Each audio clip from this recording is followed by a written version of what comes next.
everyone. This is Brooke from Grieving Mommy, and today I have the pleasure of speaking with Erin Burden.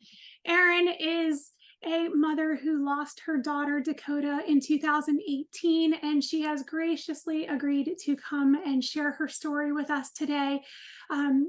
After Dakota's death, Erin went on to work on her yoga certification, and she now specializes in grief yoga and in running retreats for women. So I am super excited to have you here today, Erin. Thank you for joining us.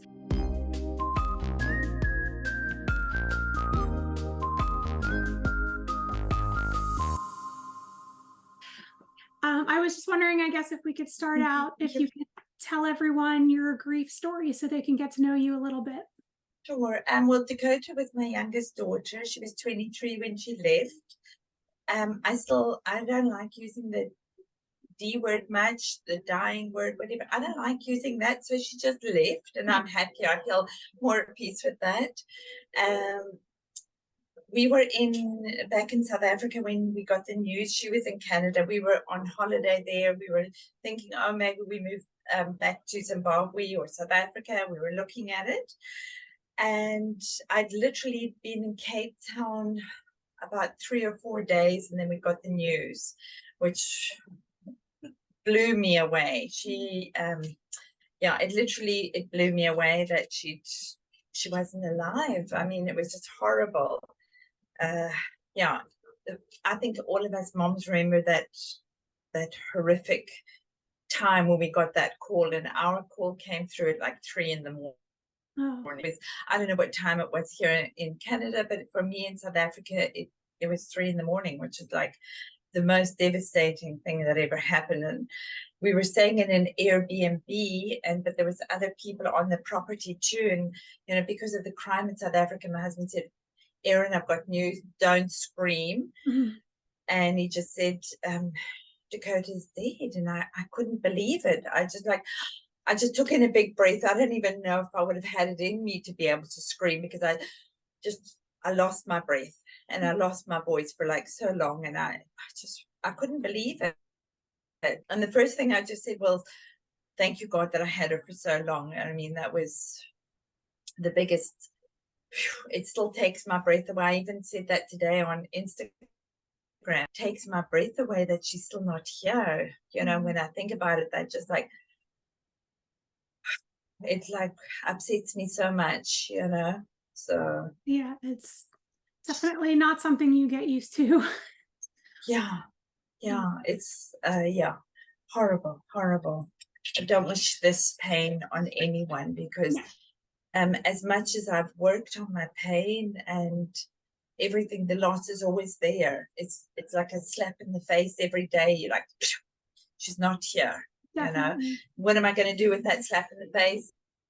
Like crumble and die, or I say, okay, she's not here, but she lived, and I'm living in the light. And I got that from, I think, from Melissa, like choosing to live in the light of my daughter's life. So I choose to live in the light of Dakota's life, and it's something every day I remind myself, I'm here, thank you, God. Choose to live in the light of Dakota's life. So I even write it in my journal, just to keep, it's like a constant reminder. I'm sure, Brooke, you're aware of it. Yes, definitely. But I feel like that's a healthy way to look at it. I know that's helped me a lot, focusing on Libby's light and the joy that she brought people and the joy that she brought me. But you're right, it still just takes your breath away sometimes, that you think it can't be real, but it is. Yeah, it's like you're living in a separate realm. We're like just on a different realm now as grieving moms. The nice thing is that I like you, I'm sure you've noticed, you maybe disconnect from some of your, and it's not, some of them, they don't know how to support you, or there's just not that common ground anymore. And now I feel more of a kindred souls, with sister grieving moms. That's definitely. Definitely. We get each other.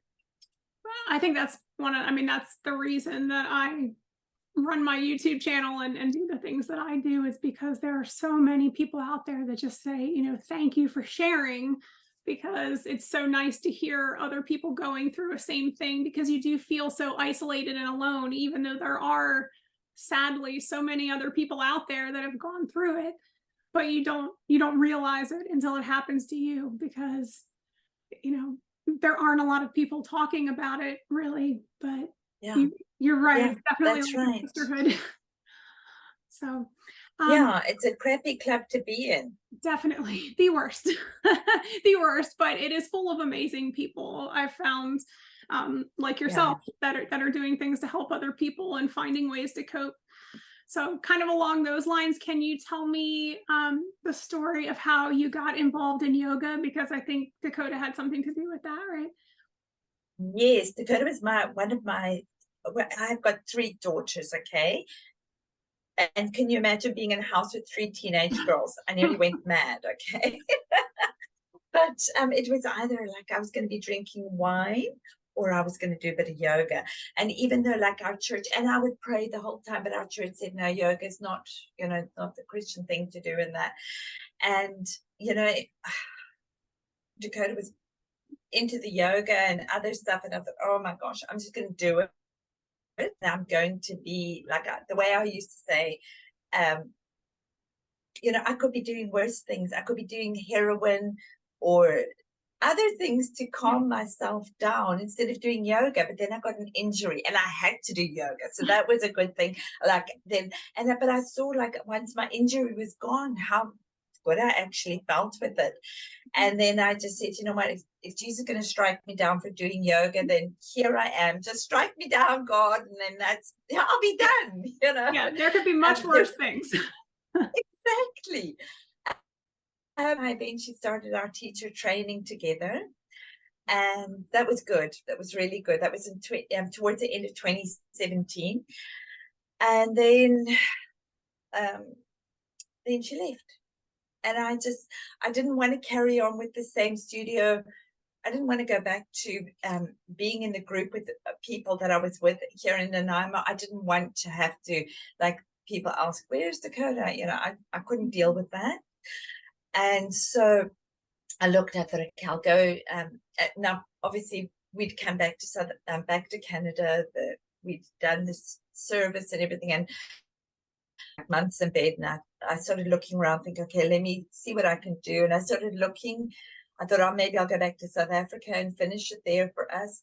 And then I thought, you know what, I can't go back to South Africa. It's just like even now, it's just like the thought of going back there, like it unsettles me, like I'm being too far. I told my husband back then, I said, there's no way I can ever move back to South Africa or Africa at all. It's just too far from my other kids. My other two children live here in Canada.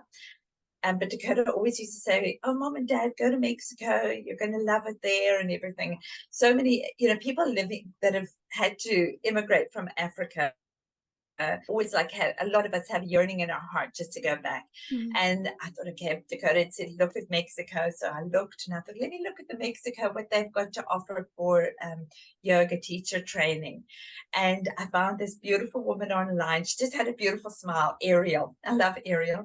And she just had a good smile. And she was so easy to talk to and message and everything. So I thought, okay, go down there.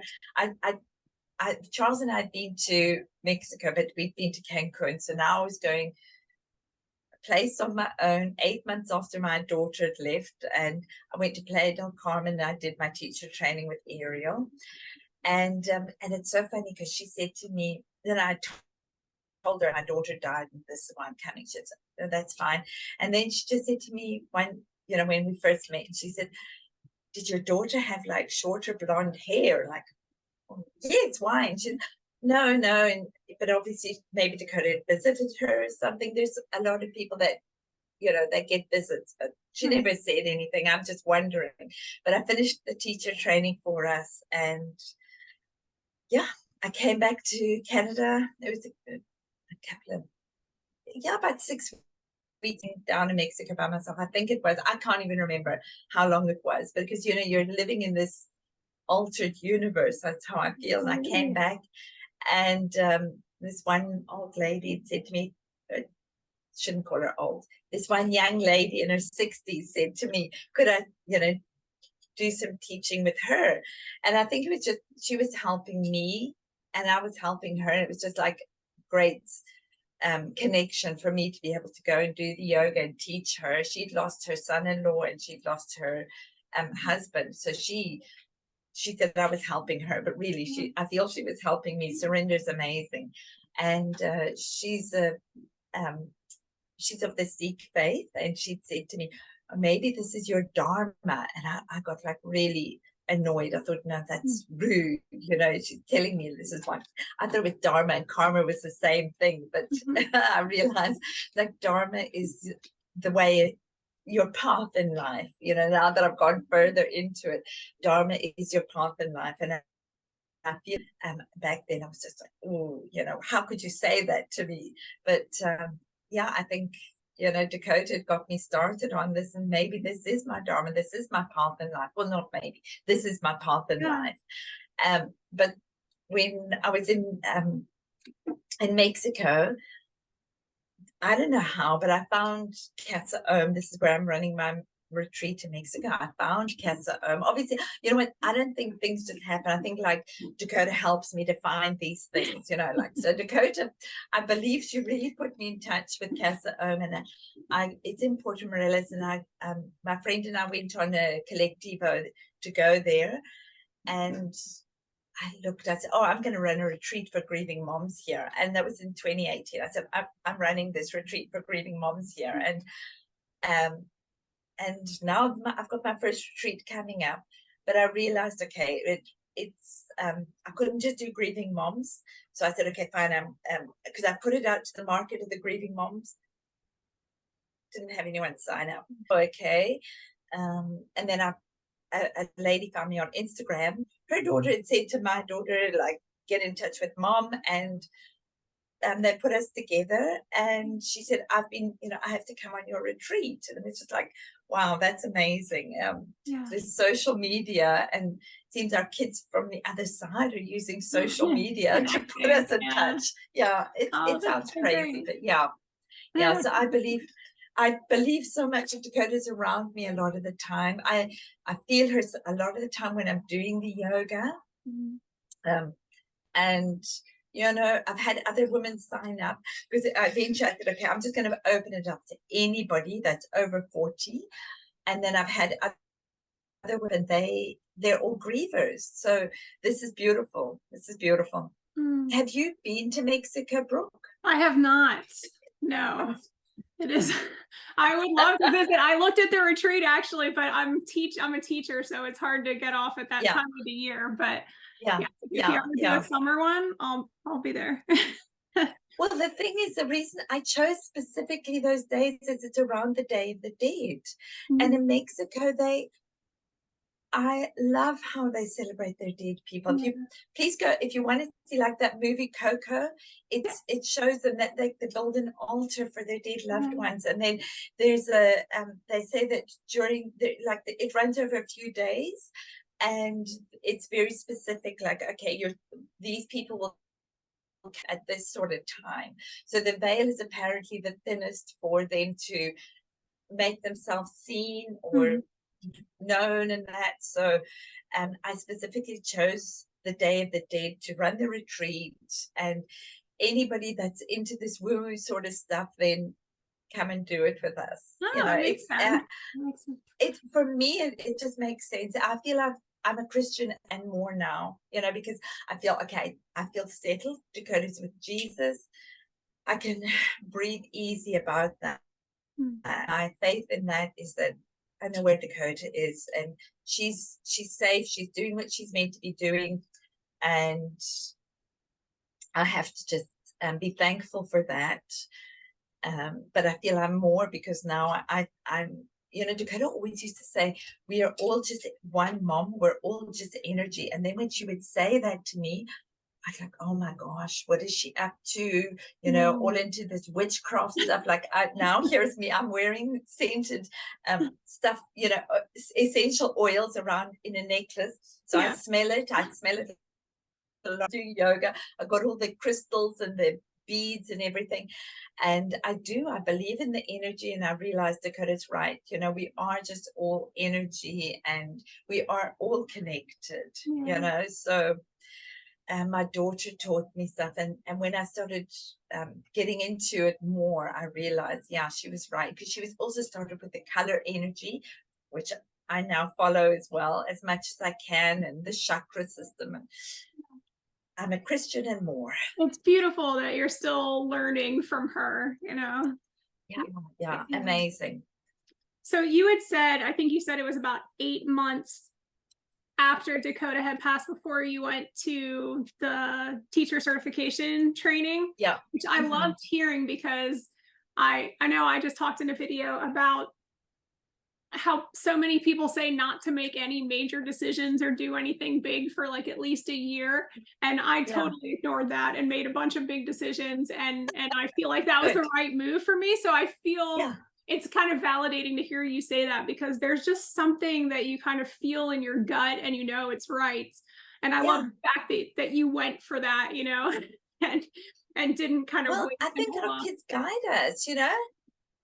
Yeah, I really believe.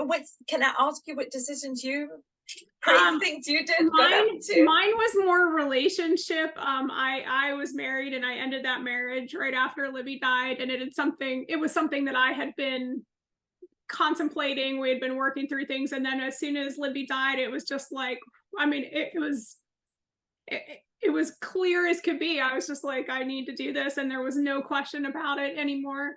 And then since I have two boy, 20-year-old and an 18-year-old, and they were both graduating, one from college, one from high school, and leaving the house. So I ended up selling my family house that we had lived in, and I moved into a tiny house. So I bought a tiny house and I live here by myself now. So yeah, I love that. Yeah, just kind of big decisions, but I feel like they were definitely the right decisions, and kind of the same thing. It was almost like Libby's gift to me, giving me that clarity, you know, of what I should do. So. Yeah. I love this podcast, and I love that, and I love following you on Instagram and Facebook. You what if you say something about grief day, or please give me the correct wording for that, because you've always got some positive. Oh, I do a grief affirmation of the day. Yeah. That's it. Yes. I love that. Thank you. That is so, I love that. I think that's how I found you, because of through Instagram, and then this grief affirmation, and this woman is like putting good stuff out here, and I love it. Well, thank you. I appreciate that. Speaking of helping people, so just in general, can you kind of talk about how grief or how yoga can help people who are grieving? What I know with yoga and with the sound healing and all the other things that the energies that I've embraced, is that if we lift our energies, we can connect with the other side easier. So that made sense to me. Okay, right. And then with yoga, when you're releasing yourself, that you're releasing that pain, because a lot of the emotions, you know, if you think about it, you go like this and you squeeze yourself, and all of those emotions, everything is caught up and it stays in your muscles. So what do you got to do? You've got to like move your muscles, move your body to release that. And then you release those tight muscles, your energy lifts. You lift your energy, you can connect with, you know, your lost loved one. Well, that's what motivates me to keep going. Yeah. And I just started off with the 10 minutes, and I said, wow, this helps me so much. And all the different movements, you just get into the different muscles. I specialize with yin yoga, that I started like, wow. Again, I took my training with Cassandra for that, the yin yoga, because I did my YTT 200, then the yin yoga specialization, because you're sitting in poses for 3 to 5 minutes. You got to get into the pose, you stay there, but you're getting into your deep fascia tissue, and you're slowly, gently body. And the beautiful thing is that you don't have to get into a crazy pose and hold it. Your body opens up and gravity does the work. It's very similar to restorative yoga, but you're just there and you're allowing the body just to open up beautifully. So it's yoga releases the tight muscles as well as the tied up emotions in each cell of your body. So would you say it's something that, like myself, I haven't done a lot of yoga, so and I know when you're first grieving, even when you're further out in grieving, sometimes it can be so hard just to get off the sofa. So this is something that you would recommend that even beginners could try to do? yes, most that I teach are beginners. Like here in Nanaimo, a lot of the women are just beginners, and they like to come more because I give a lot of hands-on adjustments and I help them to get into the poses. It's because I specifically, when I'm here in Nanaimo, I love teaching the yin.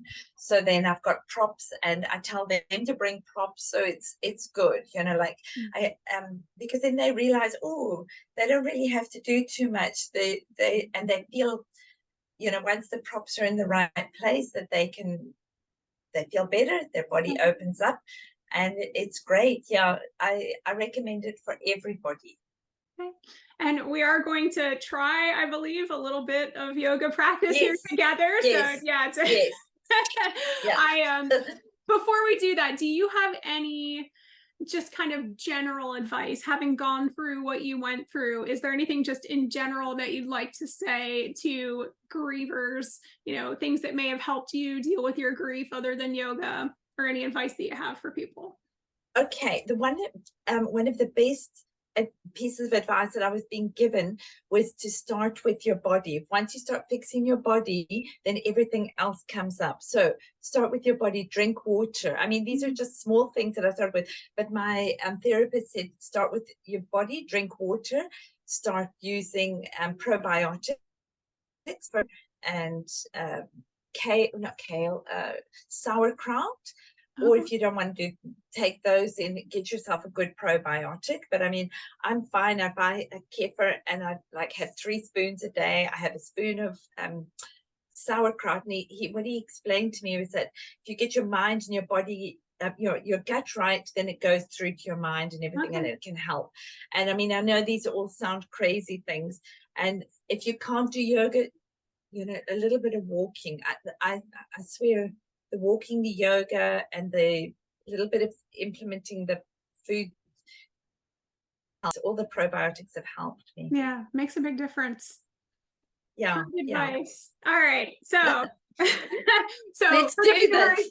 Like I said, I live in a tiny house, so I already told Erin that I can't get down on the floor because I don't have enough room here, but we're gonna try some standing stuff, right? Yeah. All okay, right. so I've now you can start with your feet. Have you got shoes on? I don't.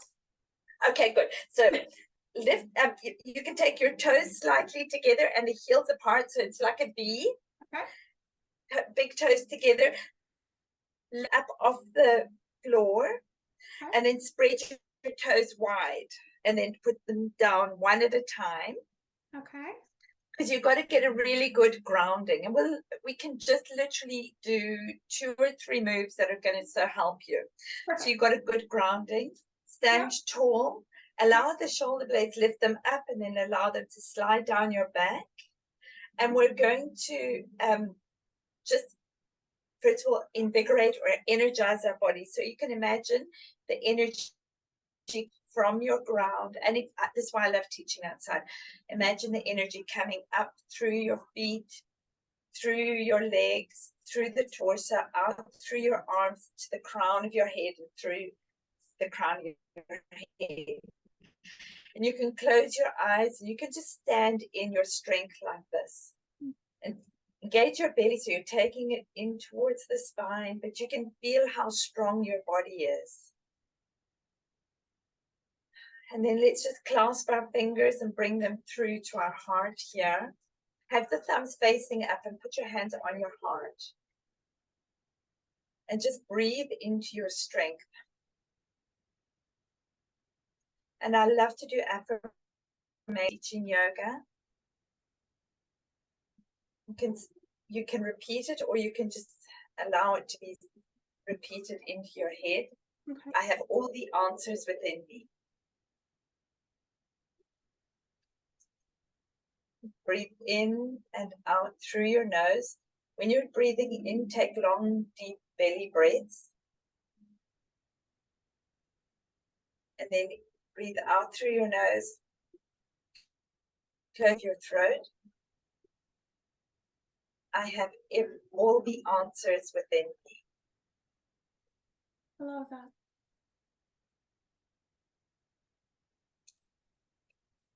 Okay, so I like to do a bit of a grounding to start, and then you can take your hands up overhead. We'll do is you can point your fingers, have the point of fingers pointed, and the other hand, your hands clasped, and then drop over to one side. You feel the beautiful body stretch you're getting. Try not to go forward, just try go to the side, and then come up to center. Go to the other side and back up to center.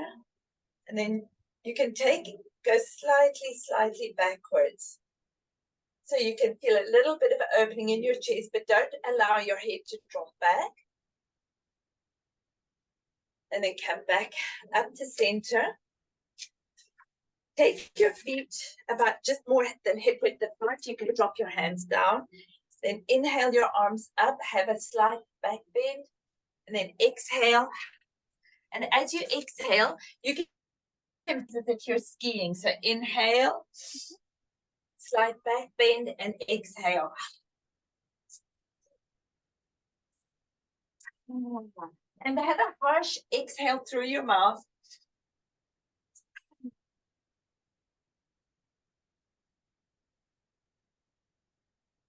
And then we can do the last one. We'll just take our hands, fold your arms, hold them, and then just drop yourself down. Look towards your knees. Okay. And that's it. And you can rock from side to side here, bending one knee and then the other. You can feel like you're getting a lovely opening in your back. If you've got low blood pressure, this is probably not a good one to do, but you can hold on to a chair. If you can't go down too far, you can hold on to do this, go like this. And then we can come back up to standing tall. Take your hands through to your prayer position, through your forehead into your heart. And if you don't want to say namaste, that I couldn't for the longest time, you can just thank yourself for taking the time to look after your body. Namaste. Namaste. Yeah. Oh, that was great. Thank you. And like even a few seconds like that, I'm sure you feel better. Yes, I do. It's very it's amazing how that little bit of movement and breath can kind of invigorate you and keep you going. Yeah. And did you notice I was wearing my bright orange? Yes. But it's because of the color energy. Color gives energy. And that's another thing I'm going to be doing a bit of on the retreat. Because again, Dakota got me into this. Well, okay, so can you let people know where they can find you, or if they're interested in the retreat, where they can find information about that? Yes, if you go to my website, yogawitherinb.com, then you'll find it there. I'm also on Instagram, yoga_with_erinb.com. Oh, not .com, but underscore, yeah, on Instagram. And yeah, they can find me there, and also on Facebook. I do run a group for grieving moms, but yeah, that's just for grieving moms. Okay, great. And I will link that stuff down below as well in the description of the video. Thank you so much for joining us. I really appreciate it. And I am going to see you again Friday, because then you'll be interviewing me for your channel. Yes, so I am looking so really forward to that. Thank you. Yes, me too. Thank you so much. Yes, thank you.